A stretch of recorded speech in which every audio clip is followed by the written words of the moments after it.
Hey everybody, welcome to another episode of Too Late to Sleep. I am your host, the Tramp, and today's episode is brought to you by diving boards because that seems to be all anybody can talk about in wrestling over the past few days.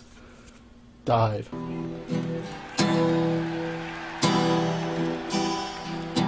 He's around here somewhere. I can feel him. Anyway, this is Too Late to Sleep.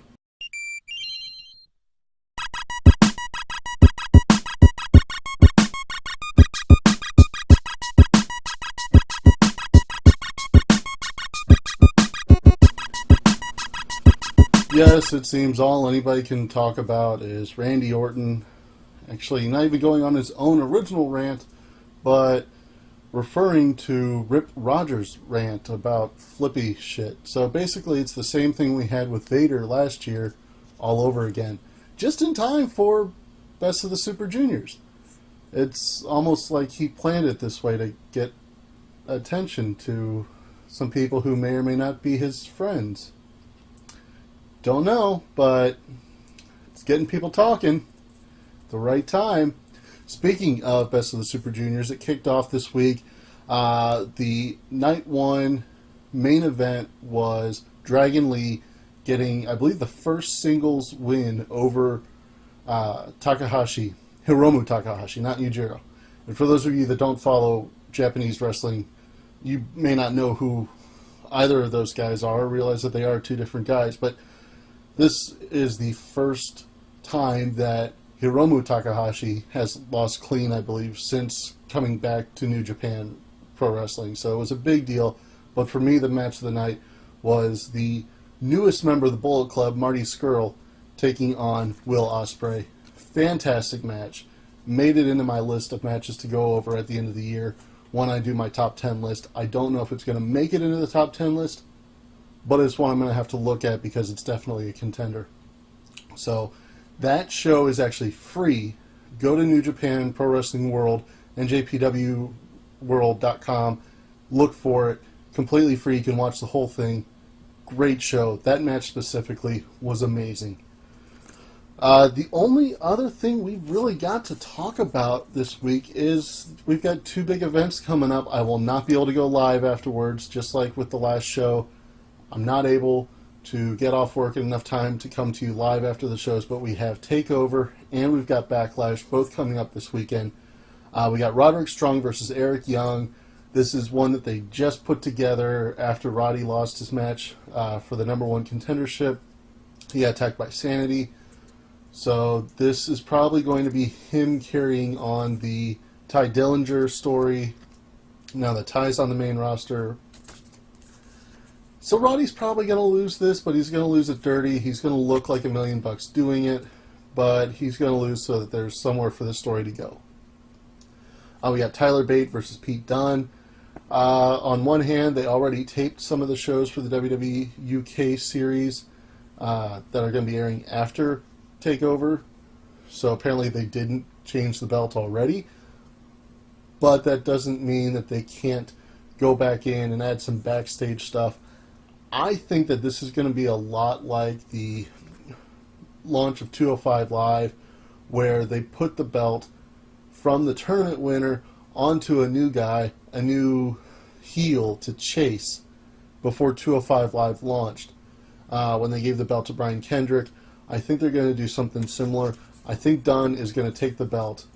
He is a much stronger heel than Bate is as a face, and although he's not as developed as Brian Kendrick was, I think it's going to be a similar situation where they want to put the belt on the bad guy so that everybody else has something to go after. It's going to be a hell of a match. Their first match in the finals of the original tournament was amazing. This is probably going to top it. You got the Authors of Pain versus DIY in a ladder match. Obviously, the ladder match is supposed to make you think that DIY has the advantage. There are rumors that Tommaso Ciampa may be injured. He had an injury spot at a house show. We don't know whether that's authentic or not. If it is, they might have to do something different for the match. I don't know. But assuming it goes on as scheduled, I still don't expect DIY to come out with the belts. I know that they have had two-time champions before, but I don't think DIY needs to stay any longer. I would love to see them get promoted to the main roster soon.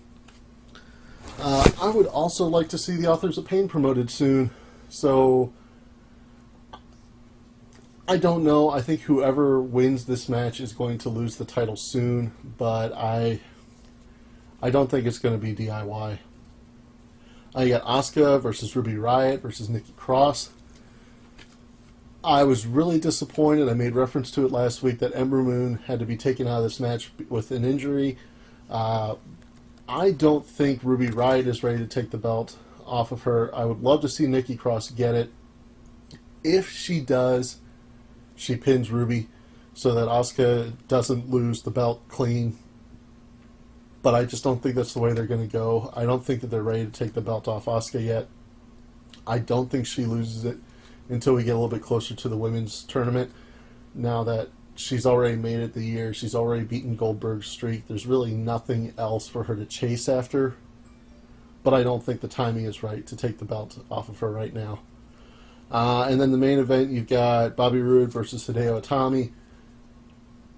I would love to see Itami get the belt, but I don't think that if he does get it, he gets in his first shot. I think he's going to have a really big spot with the GTS. It's Chicago. He's made a big point of reclaiming the Go to Sleep.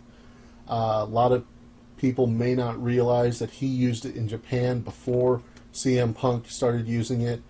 You know, CM Punk will admit that he stole it from the man who at the time was Kenta. So this is Itami rebranding it as his own, as it originally was. In Chicago, it's going to be a huge spot, but it's not going to finish the match. I don't know if Roode is going to rake his eyes or something to get out of it, but he's going to get out of the GTS, or he's going to have somebody cheat on his behalf. Somehow he is going to chicken shit his way into keeping the belt. Then the next night we got Backlash. The pre-show match is going to be Ty Dillinger versus Aiden English. Put together very quickly on YouTube. I do not see this going very long. I don't see Aiden English winning. I think he's basically going to be used as a jobber for the foreseeable future. Ty Dillinger is still in that fresh, just promoted push. I cannot see Dillinger losing this. You got Eric Rowan versus Luke Harper. Rowan already won the first match and demanded the rematch despite winning. Really bizarre segment on Talking Smack where he did it. I don't think he wins. I think he's going to lose, and they're going to try and stretch this feud out to SummerSlam. You got Sami Zayn versus Baron Corbin. I don't see where the money is in Zayn winning, but I don't think Corbin really gains a whole lot from winning either. He's the bully, but he already had the strength to propel him. With a heel United States champion, there's nobody for him to chase, but they're not ready to put him into the main event yet. So he's kind of treading water, as is Sami Zayn. I think Corbin wins clean, but I think it's going to be a long match, longer than we would expect normally, just because Zayn has to get beat up a lot, ragdoll a bit, for the match to really mean anything. And speaking of ragdolling, we got Dolph Ziggler versus Shinsuke Nakamura. This will be Nakamura's first televised match since his promotion to the main roster. He's got to win it. I mean, there's a chance he doesn't, but I don't see why they would do that. It just seems like it would be foolish for them to bring him up and have him lose, even dirty. I just don't see him losing in his first match. I think they may try and stretch the feud out another show, but they got to give Shinsuke the win. I got to think so. You got Charlotte, Becky, and Naomi versus the Welcoming Committee. This story, I think, is just to pad things out to get us into Becky versus Charlotte at WrestleMania. So we're going to have this story until probably until SummerSlam. So this isn't going to solve anything. The heels are probably going to win dirty, and then eventually Charlotte will get her title match against Naomi. Probably similar circumstances to her first title shot, where it doesn't really solve anything. She's still owed one, but I think for this, there's going to be a little bit of friction between the faces, even though they're supposedly on the same level right now. Going to be a little bit of friction that's going to let the heels win, and then they're going to try and get their win back at the next show. You got Styles versus Owens for the United States Championship. This is going to be one hell of a match. I have not seen these two face each other before. I'm sure it's happened. I'm going to look up and see if it's happened at PWG, but I doubt it. But I can't imagine it being anything but great. You know, it may not make my list of the top matches of the year, but it's definitely got to be a strong match of the night contender. Just from the way these two work, from the history these guys have both as indie darlings, working not similar but complementary styles, I think that they're going to have one hell of a match if they get any time, and considering it's a title match, they've got to have the time to tell that story. I think Owens is going to hold on to the belt. Again, they'll probably do a rematch at the next show. But I gotta think Owens wins this. You got Usos versus Breezango. I'm loving that Breezango are being treated as a legitimate threat to the title. Their Fashion Files stories have been hilarious lately, but I don't think they take the belts. I think that they're going to lose, but they're going to get spun off into another feud where they actually are taken seriously and might win that feud. I have no idea where the Usos go afterwards. I don't know who's going to be chasing their belts now that American Alpha are kind of taken out of that scenario. I guess it just depends on when the New Day are able to show up. If we get a New Day versus Usos feud, that's probably the best case scenario to come out of this. And then finally we got Randy Orton versus Jinder Mahal. I have no idea what to expect from this. It could be a steaming pile, or it could be a surprisingly good match. That's the thing. Jinder's really kind of an unknown quantity. He's only had a few matches on SmackDown since the Superstar shakeup, and we really don't know what to expect because he hasn't been given that time or that chance to shine. He's had a couple of televised matches that kind of went quick and were kind of, had BS endings because of his gimmick. So nobody really knows if he's going to be any good.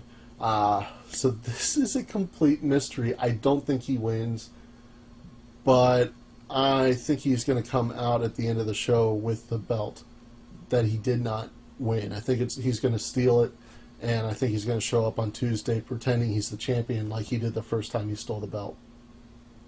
That is all I have for you today. Please let me know what you thought. If not in the comments below, then at the Reddit Country Club in the Too Late to Sleep thread. Please tell me what you liked, what you didn't like. Check out these videos. Subscribe. Hit like. I love you, Trampions.